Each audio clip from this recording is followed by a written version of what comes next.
Good morning বন্ধুরা। তো এখন বাজে 8:30। উঠে গেছি অনেকক্ষণ, আজকে অনেকক্ষণ উঠে গেছি।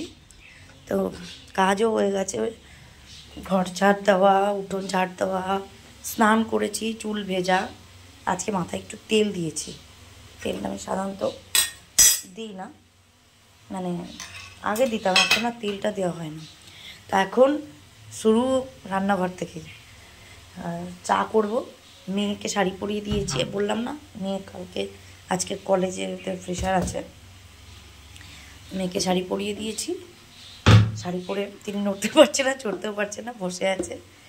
আমাকে চাটা সাধারণত মেয়ে করে দেয়, কিন্তু আজকে যেহেতু তিনি শাড়ি পরেছেন তাই তিনি নড়াচড়া করতে পারছেন, কী করে ট্রেনে যাবে জানি না।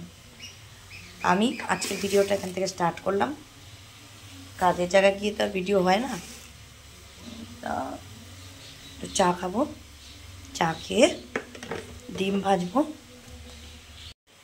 এই যে আমার টিফিন, এটা আলু পোস্ত, এই যে ভাত এইটুকু নিচ্ছি, একটা ডিম ভাজবো, ব্যাস দুপুরে লাঞ্চ রেডি। এরকম করেই চলছে। চলো তাহলে চাটা খেয়ে নিই, এখনও রেডি হয়নি, চুলটা পুরো ভেজা ভেজা রয়েছে। আর আজকে পরেছি একটা হোলি হোলি প্রিন্টের কুর্তি,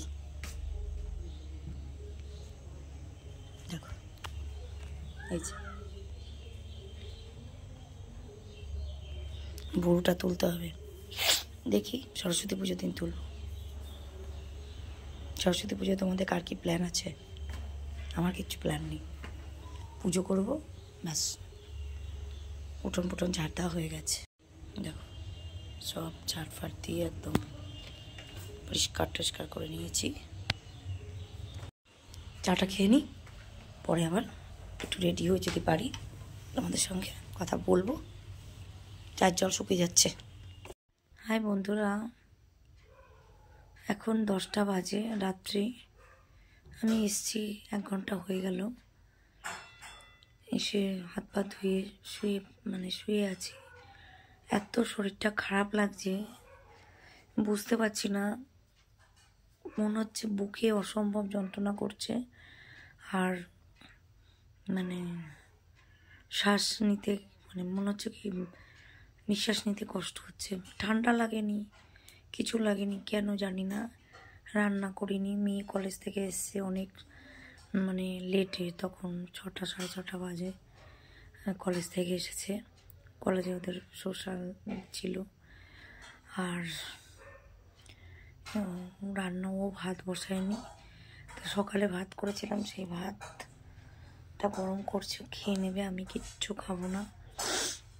আমার শরীরটা খুব খারাপ লাগছে, তো শুয়ে আছি, শুয়ে পড়বো এখনই। জানি না, বুঝতে পারছি না শরীরটা কী হচ্ছে।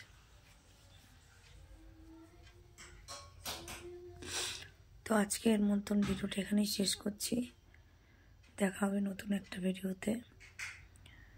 তো আমার ভিডিওগুলো ভালো লাগলে লাইক করো আর সাবস্ক্রাইব করো আমার চ্যানেলটা। সেটা বেশি ভালো লাগছে না। গুড নাইট বন্ধুরা।